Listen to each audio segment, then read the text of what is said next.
Welcome to A Bit of Insight with Lisa Mosbey, your weekly dose of health, wealth, and everything else. I can't stop thinking about how many people walk into the doctor's office with manageable symptoms or just a number slightly outside of their normal range and walk out with a prescription. They've been told that they may have to stay on that prescription for life. No root cause discussion, no life support, and no real questions asked. Hey, everybody. Welcome to A Bit of Insight with Lisa Mosbey, where wisdom meets real life. Today, I'm thrilled to introduce a woman whose journey in wellness reflects both education and heart.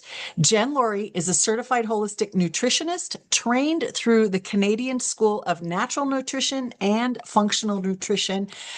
She is a functional nutrition coach with deep roots in the science of healing foods. She also holds an honors certificate from the Academy of Culinary Nutrition. So yes, she knows how to make food both nourishing and delicious. Whether you're seeking better energy, hormonal balance, or simply a more conscious connection to your body, this episode is for you. So grab your mushroom coffee and let's dive in. Do you want to add anything to that, Jen? Welcome to the show. Oh my gosh, I'm so excited to be here with you, Lisa. Thank you so much for having me on.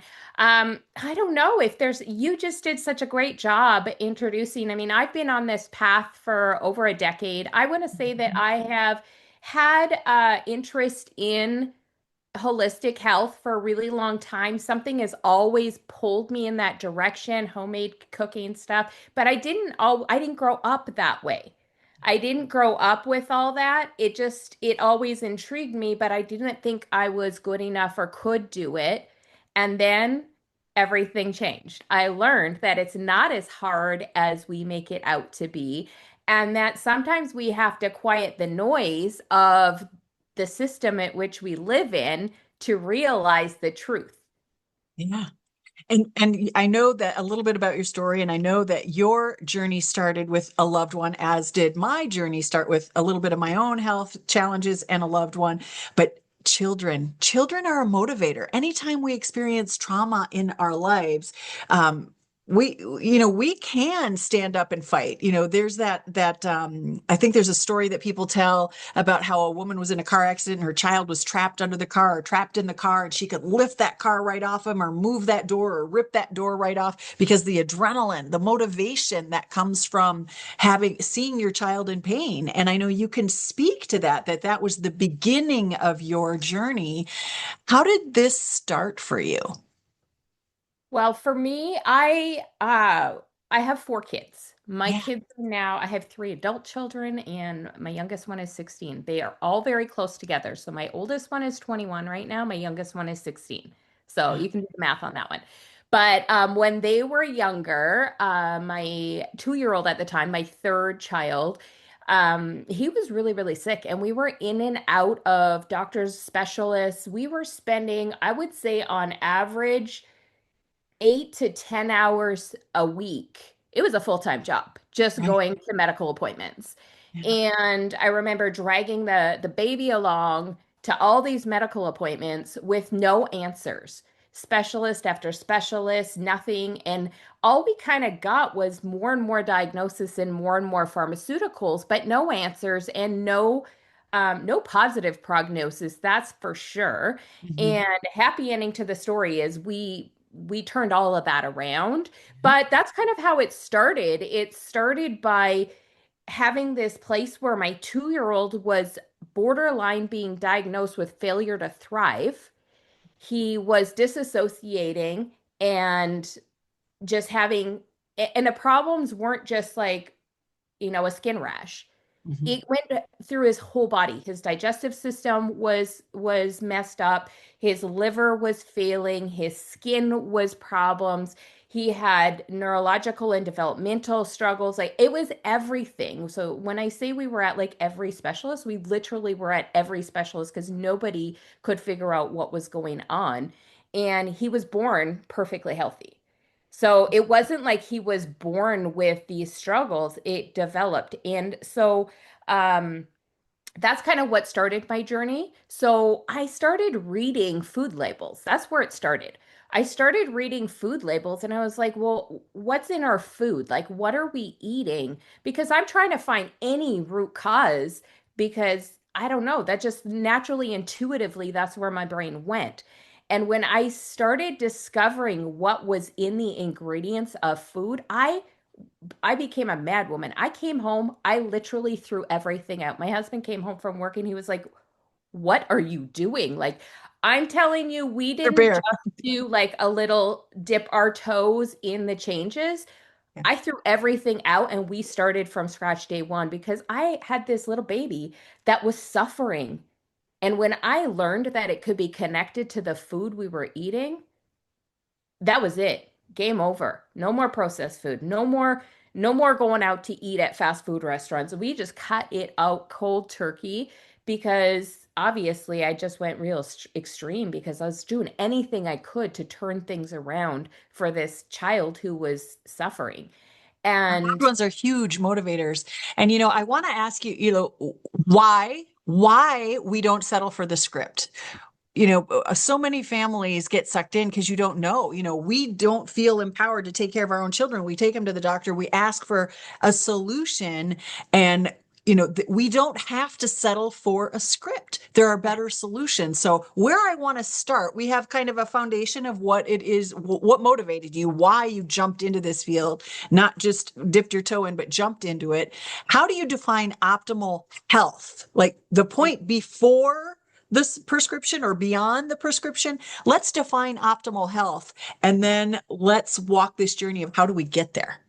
okay, I absolutely love that question because we live in a society where normal is not optimal health. It's a script. Uh-huh. And so when we look at like if for me when I look at optimal health, it's not living without a diagnosis, it's living without the symptom. The symptom is your body communicating to you that there is something going on. It's not called aging, just so you know. When I flipped everything over and upside down, my health started changing and I didn't know I was having problems. I thought that was just part of aging. And then my health started flipping significantly and I was like, oh, wait, light bulb moment. I'm not getting old. I am heading towards a life of illness if I don't continue, if I don't stop the patterns of things we eat, the toxins in our home, all of those things. And so the path to getting towards optimal health begins with really identifying your environment. What is in your environment? What is in your control?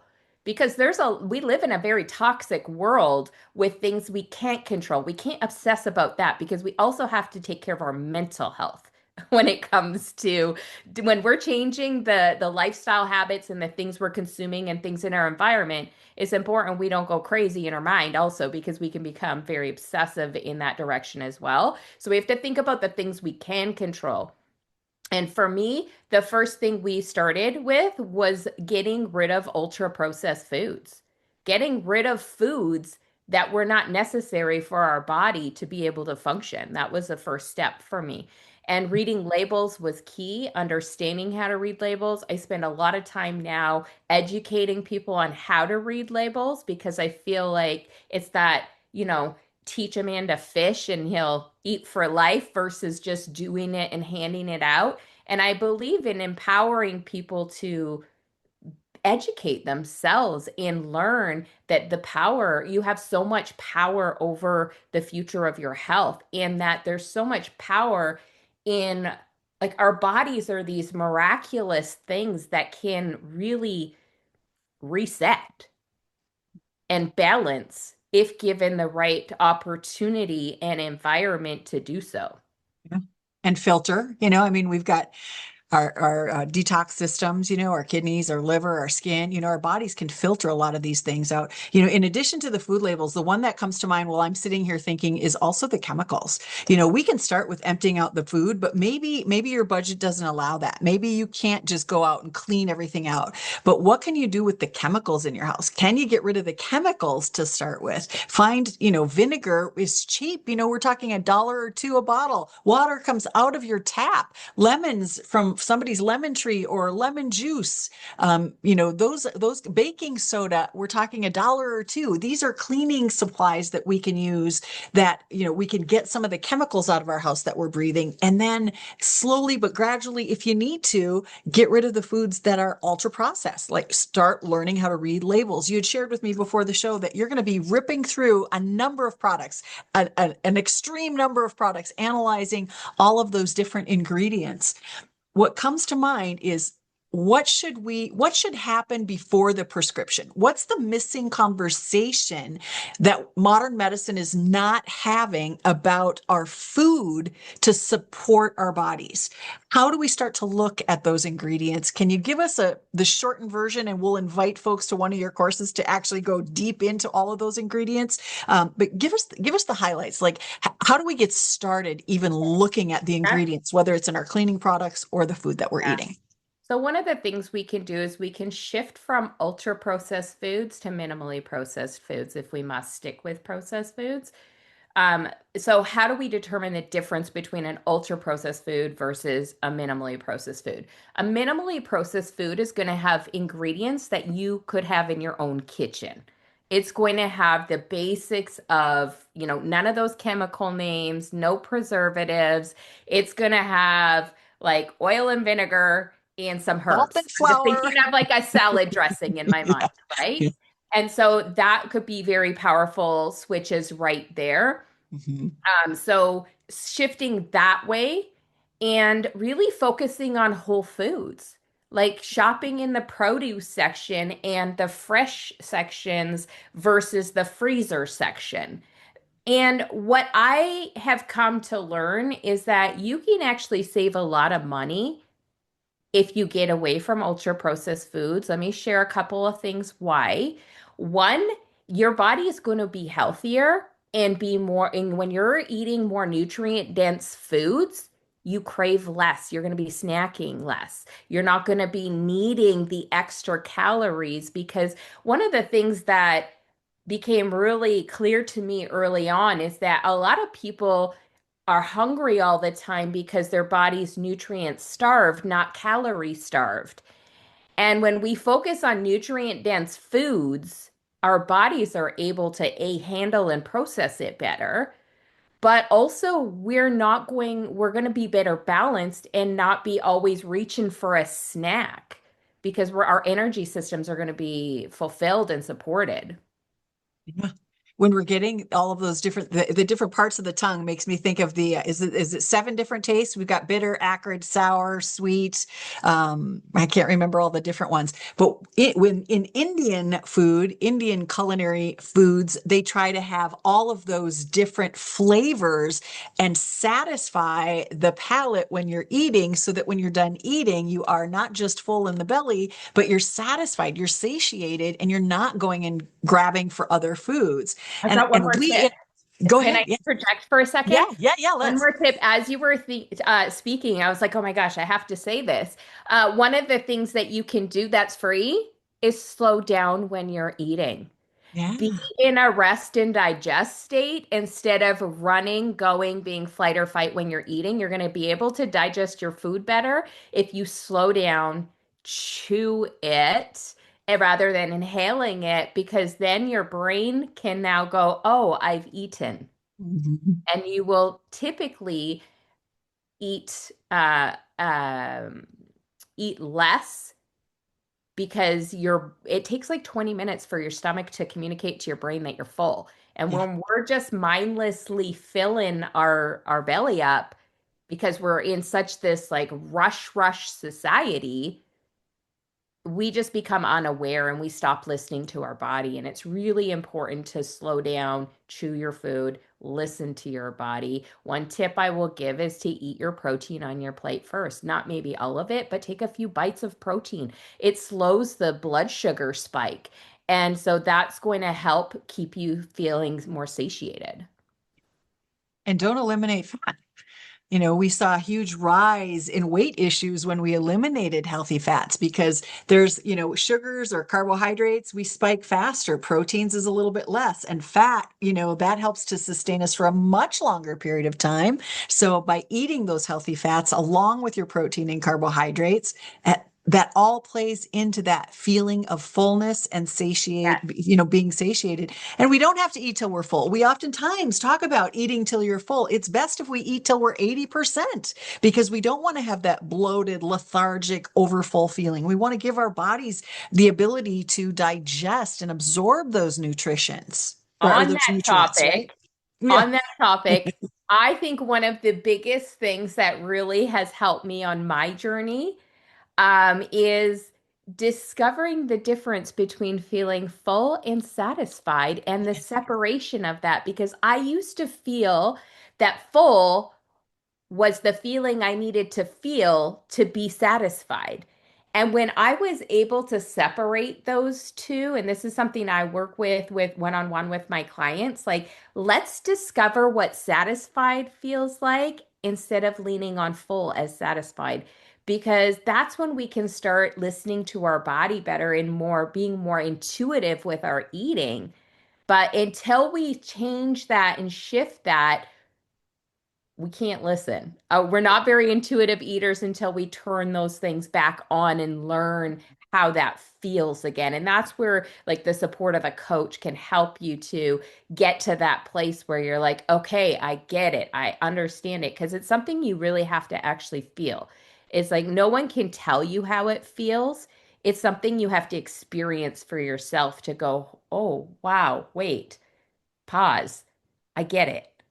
And so that's a really powerful shift that I try to help people experience because it's been so life-changing for me, not just with my health, but my relationship with food as well, which is really a powerful thing to shift because that is sometimes a struggle for a lot of people. Yeah. What comes to mind is the that saying, do you eat to live or do you live to eat? Because when we live to eat, we kind of crush those sensors that are built into the body to tell us when we're full because we just consume. Gluttony becomes part of our lifestyle versus when we eat to live, we're listening. We're using all of our senses. We're not just digesting and shoving food in our mouth. It's like, is my stomach grumbling? Do I feel thirsty? Am I feeling bloated? Do these foods actually support me or do they cause digestive issues for me? It's listening is such a big part of mindfulness. We I start from the optimal, what is optimal health? For me, I'm always looking at what's my optimal weight. And it's different. My optimal weight in my 20s was different than my optimal weight in my 40s. And I'm sure it'll be different when I reach my 60s. Our optimal is what we need right now. So I want to go from optimal. We talked about optimal health, eliminating bad chemicals, eliminating ultra processed foods. Let's jump into functional. What is functional nutrition and what does that mean to the listeners? How can we apply this practically and personally in our lives? Well, functional nutrition is really seeking the foods that have the nutrient profiles to put our bodies back into balance. So, really, and that's individualized for each person based on what their needs are, right? And so, first, a lot of people come to me and they talk to me about controversial foods like soy. Is soy good or is soy bad? Well, it depends the sourcing and quality, number one. Number two, depends on the person. For some people, it can be the healthiest source of protein, and for other people, it can wreak havoc on the body. So everyone's a little bit different with it. And so functional nutrition is discovering where the imbalances might be and what foods will best support bringing that back into balance. Yeah. It's not one size fits all because we all came from different cultures. We've come from different backgrounds. We were raised differently. Some were breastfed, some were bottle fed. Like we have all of these What we different ate things growing up, happening.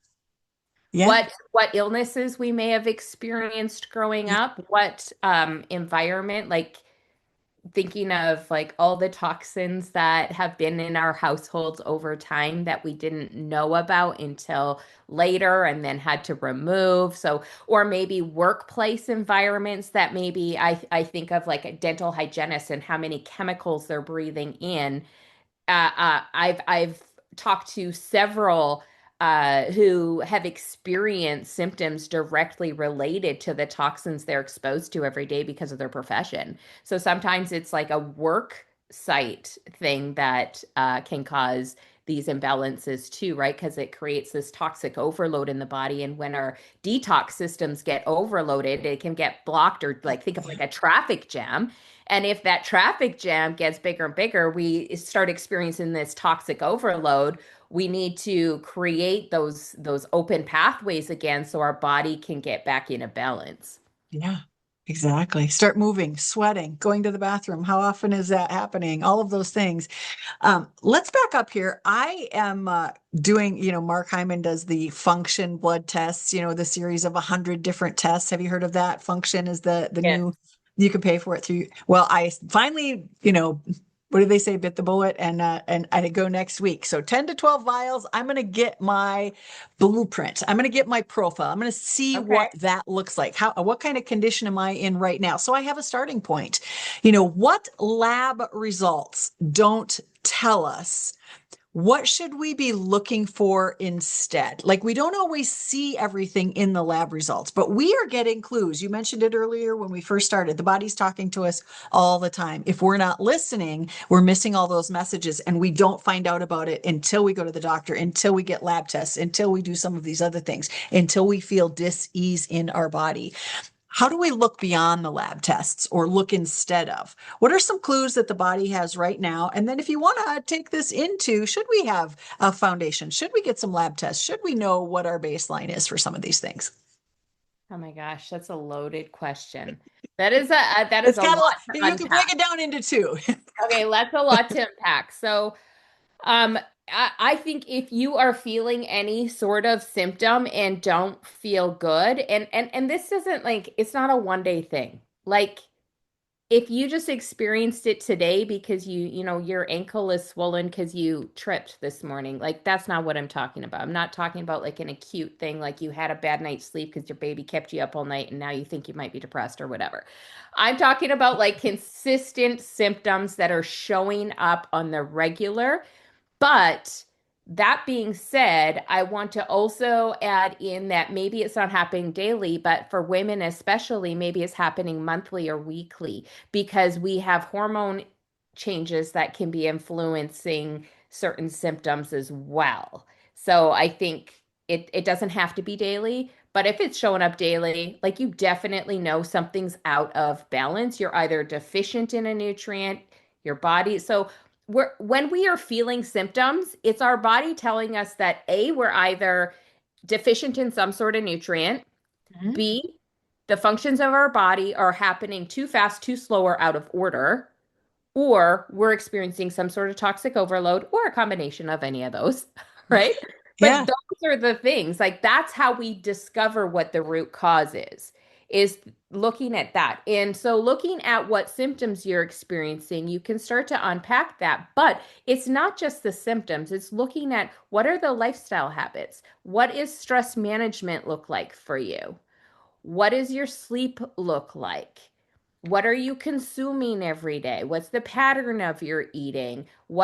How much water are you drinking? Are you getting out and getting fresh air and moving your body every day? So it's really unpacking the whole picture to identify where shifts can be made to kind of be able to start digging in to see where we can shift things to make some changes. I think that should be like primary right there. And then as far as lab results, now I'm in Canada. We only get what they give us. Hmm. And so we don't always have a doctor who will give us the lab results we want. We might have to seek outside to get the lab results we want. Baseline results are great. Like it's great to look at the baseline. And though know that there can be a lot of imbalances going on that aren't showing up in the standard tests that are done. One of the tests that can be done, but isn't a standardized test that's being done regularly, is like we think about like insulin resistance is a common problem for so many people. And we're testing fasting glucose levels when we should be testing fasting insulin levels. Because if there's any warning signs, it's going to come up on our labs a lot sooner. So that's just one test that isn't being done that would tell us something needs to change. And so I think lab tests can be valuable, but I don't think they're the full picture either, because I think it's also important to acknowledge that it's a snapshot moment in time. So I tell people if they have things kind of out of balance, I like to get them to go get it tested again to make sure it wasn't just a one off. Maybe you were fighting off an illness during that week that hadn't shown up yet. Maybe you were on a certain time in your cycle, so things were kind of out of whack. Maybe you cut your finger, so your inflammatory markers were up higher. Like, I like to see that it's consistent before creating any huge alarm bells, because I think sometimes we jump too soon without knowing for sure if it's something we need to be really freaking out about, if that makes We sense. need to give the body time. You know, our body is designed to detox itself. I'm not a big fan of detoxing. People come to me often and say, you know, I want to do a liver cleanser, I want to do a peroxide cleanser, I want to do this cleanse. And my question is always, why? Did you read something? Did you see it on Facebook? What makes you think that you need to do this right now? Like, let's look at what's happening in your body. Well, I just don't feel right. Huh. So that doesn't give us, you know, that's not enough information to say that we need to do a parasite cleanse for that. So again, it's listening. It's like, how do we look at the body to see what's going on? Do we look at our skin? Do we look at our hair? Is our hairbrush full of stuff? Like there are clues happening all the time that help us to understand or discover what's happening in the body. It's the difference between treating symptoms and supporting systems. Our body can naturally detox itself if we give it the nutrients, the foods that will help the kidneys and help the liver and help the skin to detox and do those things. Do we really need a detox program? Maybe, maybe not. You know, I jury's still love, out on that. I absolutely love because I just like, I'm right there with you. I'm like, we have detoxification systems. We need Yeah, to support those organs to do their job. yeah. And we can support them through nutrients from food, through supplementation. There's things that we can do to support the organ to do its job. I am not a huge fan of these extreme detox protocols. Mhm. I've had people go into healing crisis before where like their body detoxes so quickly, it starts impacting organ function. It's a scary place to be. I have a friend who landed in the hospital because of this. Okay. And so we can create more chaos if we like fill our bodies with these things that put us into a huge detox. If Yeah. you suspect that your body is full of toxins, doing an extreme detox comes with risks. And I don't think they're talked about enough because we're like selling these products that are going to put a person into this magical detox. Yeah. And I think it needs to be spoken to like, how did we get here? And Mhm.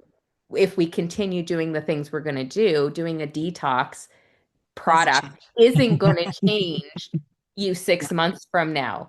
Yeah. It's really about what are the habits I can shift today that can be sustainable in long term, that's when you start beginning to have long-term results, is when you create it to be your daily habits. You create it to just being what you do, who you are, and how you choose to live. It's not about being ultra restrictive for 21 days and it's going to magically heal your body. It's about making the shifts in the timeline that works for you that Mhm. can keep you on the right path successfully long term. And getting things moving. The way that I always explained it to my clients when they would come to me is, yeah, if we did a detox and we started to dump all of these toxins from your organs and from your tissue into your system, your blood is like a conveyor belt, and it's going to take all that stuff and it's going to run it through your kidneys and run it through your liver and run it through your elimination systems. And if you can't go to the bathroom and if you can't sweat, it's just going to continue to circle and circle and circle and circle, and it's going to get into your brain, and then you're going to have foggy thinking and bloated body and all of these. You're going to create this storm within your system. So you're going to get far worse instead of getting better if we don't start with the basics. What's going in, what's coming out, and how do we improve that system to start before we try to do anything else? So that's kind of where I come from on this. When you were talking earlier about root causes, we kind of opened this up with root causes. What is a root cause assessment, or what might that look like for someone who's experiencing maybe fatigue or bloating or brain fog? How do we assess and get to those root causes? What's the process for that? A lot of questions. That's kind of my, like when I go and sit one-on-one with someone, I am asking a lot of questions of when did it start? I ask about family history, environmental. I'm looking for environmental causes. I'm looking for um, like stress is a killer. Stress has so much influence on how the body operates because if you're in an acute state of stress for a long period of time, it can turn off your digestion and now you're nutrient deficient.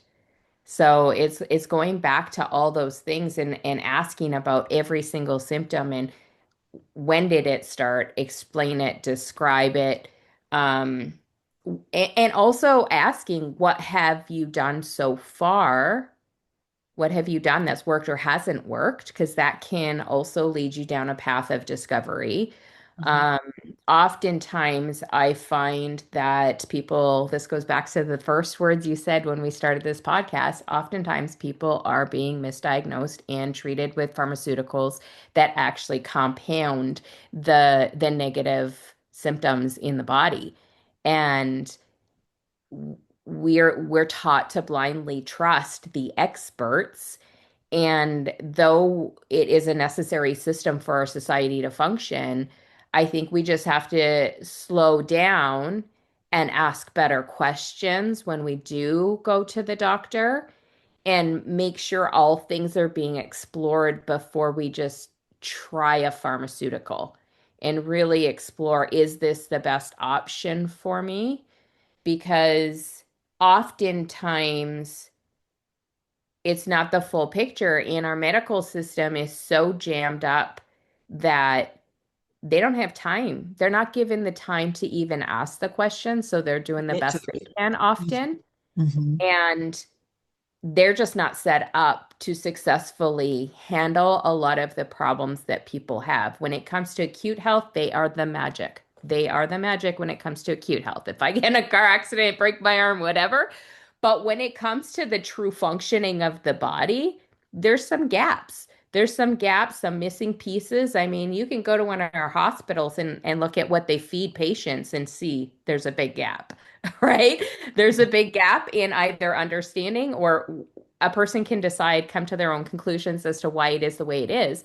But it's clear to me. I mean, when you look at that kind of thing, you go, "Oh, wait, what? Why are we recommending? Why is this being recommended for someone who has this XYZ diagnosis to consume?"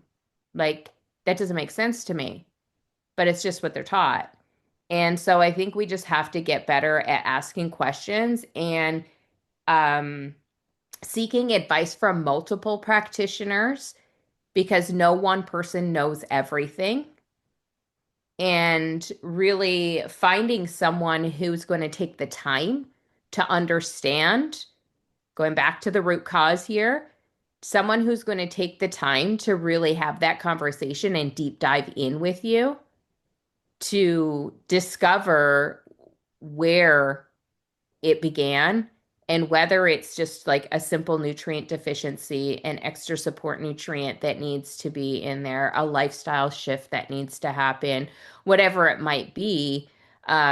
Ultimately, the root cause is always going to be a nutrient deficiency, an imbalance in the body, or a toxic overload. It always comes down to that, but we need to discover why.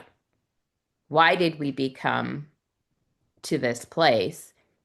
And how and what do we need to do to get to create that balance again? And once we have the balance, we start seeing the progression of health. And then we go, oh, wait, this is what life should feel like, right? Because we have this baseline of health that we call normal, and everyone around us feels this normal.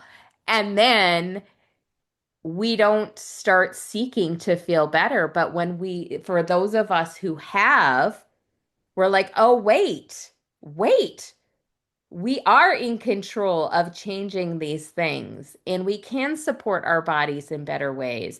And then we can bring our baseline up to optimal and truly live the way we're meant to live. And we can show up better in every room we walk into and create a bigger, better impact in our relationships, in whatever, our passions are, whatever we are, setting forth to do in a day, we're going to do that much better when we are living at our best. Beautiful. So, audience, if you're listening and you have a piece of paper and notebook in front of you, to assess yourself, start writing down what it is that you're listening to. What are you hearing your body tell you? I noticed that I had a lot more hair in my hairbrush when I got back from South Africa after having hives cover my entire body. I had to do a medicine because I was going to tear my skin off. I was so uncomfortable. I was exposed to something and it was wreaking havoc on my system. I did have to use a pharmaceutical prescription to get it in alignment. I tried all my tricks. I tried vinegar. I tried soaking in baths of smelly vinegar. I tried rubbing my body with all kinds of stuff and baking soda to neutralize. I could not get there without help. I did the pharmaceuticals. I started losing my hair. Crazy things are happening in my body because of what I did to it. And now I'm going to go get information. I'm going to use a blood test to discover this. But before I even scheduled that appointment, I sat down with a notebook and piece of paper and said, what have I noticed? What changes am I experiencing? What dis-ease do I have going on in my body right now? My joints hurt, my knees hurt when I walk up steps. That's something different. So I'm writing it down. Help your care providers dig deeper. Like when you walk in prepared, saying, this is a list of everything that I'm experiencing right now. What's the common denominator? What is happening? Like, for me, it's sugar is a big thing. When I was traveling, I was eating sugar. I was eating foods that, you're eating from what other people are cooking and in foreign countries in different restaurants. I have no idea what I was consuming, but obviously I was consuming something that was not in alignment with my typical diet. And so this is part of that digging deeper and getting to that assessment point of what's the root cause of what I'm experiencing. And then on the other side of that piece of paper, flip it over and say, what would I like to achieve? Part of that assessment is where do you want to go? Do you want more energy? Do you want better sleep? Do you want clearer thinking? Do you want to have 3 bowel movements a day instead of none, or instead of 1 a week, or instead of 1 a day? What is it that your goal, what would optimal health look like for you? Because these types of ideas, these types of assessment tools, when you write them down and bring them to your healthcare provider or a coach like Jen, who can actually walk through and understand the information that you're providing. And people who have studied and can make this correlation, that's how we get to optimal wellness, when we can discover and listen to the body. Jen, I do have another question, two more questions, I think. Red flags in wellness and marketing. What do you wish people, okay, I know, okay, I'll limit you to 20 minutes. Red Right. flags, wellness and marketing, because we're exposed to a lot of things, there's a medicine for everything, there's a supplement for everything, there's commercials, there's independent, individuals selling everything. How do we get some clarity around wellness, marketing, and what do you wish people knew? Heavy. That's heavy. Okay, so educating yourself on ingredients, man. There's so many like healthy food. I'm telling you, if it comes in a box, it doesn't matter if it's gluten-free or organic, you guys. It's gonna have stuff in it that's not good for your body. So don't just look at the front side of the package. I think that's a really key.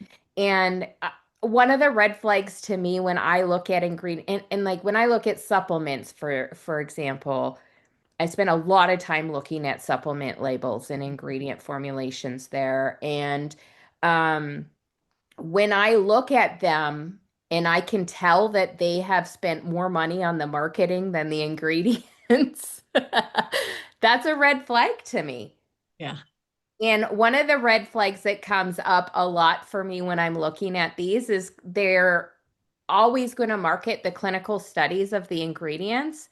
But when you dig a little deeper and go into the clinical studies and you look at the amounts and source of the ingredient, it doesn't always match what's in the product, right? So they're Mhm. leaning on studies, but it's not like, and so that's a tricky part, right? It's a really tricky part to knowing about that. But red flags for me is when something says it's healthy and it has sugar in it.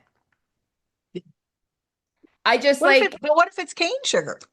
it doesn't matter. Sugar, Sugar, sugar, sugar. it could be honey, it could be maple syrup, it could be anything. Sugar, the body looks at sugar and responds to sugar no matter what it is. And I love ice cream, you guys. Like I'm not saying I never consume sugar, but when it stopped being part of my daily intake, it did change my life. And um I think that it is an ingredient that we don't want in supplements or health products because it can be counterproductive, right, to what is going on in our body. So that's a red flag for me. Anything to do with like food dyes, those are, you know, that is a red flag. Anytime when you look on a supplement package and the other ingredients is larger than the active ingredients, like that should be a red flag, right? It Yeah. should be a red flag. But that those are just a couple of things. And again, ultra processed food, all of them. It doesn't, there is so many products on the market that are trying to convince you that they're healthy that are not. And if it is coming in the grocery store in a package and there's like it's been processed, it's not going to be the best option, right? Modified, the word modified being in the ingredients is a red flag for me. So I think of cheese. I don't want modified milk ingredients. I want like milk or cream, right? Like Yeah. there's those sorts of things, right? And so looking for just the real words of what is actually in it, right? I think like that's really important. And it goes back to the saying of like our food should come from farms, not factories, you know? It's the wrong kind of plant we're buying our food from, right? Yeah. Yeah, right? Like food from plants that grow in the ground, not plants that are big manufacturing plants. You know what I mean? So I think all of that, like the whole health washing thing, I don't know if you've heard the term health washing before. Whitewashing, health washing. Yeah, like, or you can say greenwashing if you're looking at like Okay. cleaning products and Eco. stuff, Yep. Yep. right? Yep. It's this marketing that it's so great, but it isn't always. It's deceptive. Like, It can, let's there's a call it lot what of, it is. and that can be so overwhelming, but Yeah. that's where you can like really seek to follow people who are speaking about these things because that's how you can learn. Mhm. And um I can't even begin to tell you how many. I will give you a book to read that I think was Please. really powerful for me that I read years ago about processed food. I'm looking on my bookshelf right now. It's called Salt, Sugar, Fat by Michael Moss. I've And read it. I love that book. It's a super easy read, but it really helped me to understand why I don't want to eat processed food and the nefarious things that go on behind the closed doors with processed food companies. And I just choose not to support that. And I ultimately, the only way we can change the food systems is with our buying power. We can't lobby the government. We can't lobby the pharmaceutical companies. The only power we have is the products we choose to consume and bring into our life. And that is a whole lot of power. And so when we get better and choosier about what we bring into our body, into our environments, the world will be forced to change. But it starts with us. We cannot rely on any sort of regulatory body or anything like that because they're just not going to operate fast enough for us. And I think like that's where we have to take our power back and become really educated about reading ingredients and understanding and being choosier about what we put in our body. Because although at first you might feel like you're missing out on the normal, right? You quickly discover that you gain a whole lot more than you lost when you get your health in check. When you feel good. Yeah. And this show wasn't supposed to be a criticism in any way of what it is that you are doing. All we wanted to try to do here today is to open your eyes to what the other options are and maybe give you some food for thought. Like thinking about, am I optimally living my life? Am I at my optimum weight? And we're not going to tell you a number or what that would be. You know that. You decide that for you based on your age and the quality of the life that you have. And if you do need help, getting to the root cause of something, or you do need help to walk through an assessment to see if there are some better options available for you, I would encourage you. Jen is experienced. I rattled off some of the things that she's done for training and education. I would invite you to connect with her and walk through an assessment process to see if there's something else that you can do. But, it's important that life and health start with the first step. And today can be the first step in that journey for you. Jen, where do folks touch base with you? How do they get in touch with you? You can find me on Facebook and Instagram. Just my name, Jen Laurie. That's super simple to find. You will recognize me because my braids. Everyone recognizes me because my braids. And also my website is thejenlaurie.com. And Laurie is spelled, for those who are listening, we do put this up on YouTube, but for those that are just on RSS, it's Jen, Jen, Laurie, Laurie. And you can find her at jenlaurie.com. Jen Laurie. You got to put the dot in there. Okay. Yeah. Thejenlaurie.com. Yes, thank you. Thejenlaurie.com. Beautiful. Amazing. Well, thank you so much for showing us that real power lies in asking better questions, choosing foods that serve us, and maybe refusing to settle for lifelong prescriptions when healing is possible.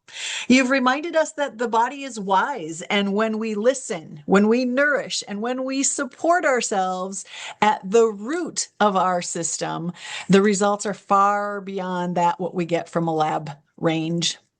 For anyone listening today who's been feeling stuck, misdiagnosed, or dismissed by the system, we want you to know that you are not broken. You just have not been asked the right questions, and maybe today sparked the beginning of that change for you. So seek help.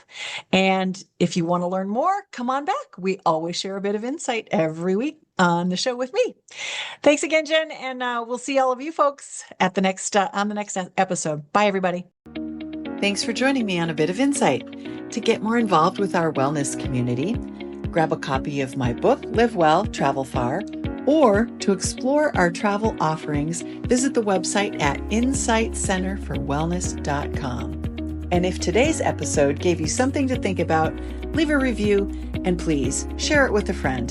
This is Lisa Mosbey reminding you to live well, travel far, and always follow your insight.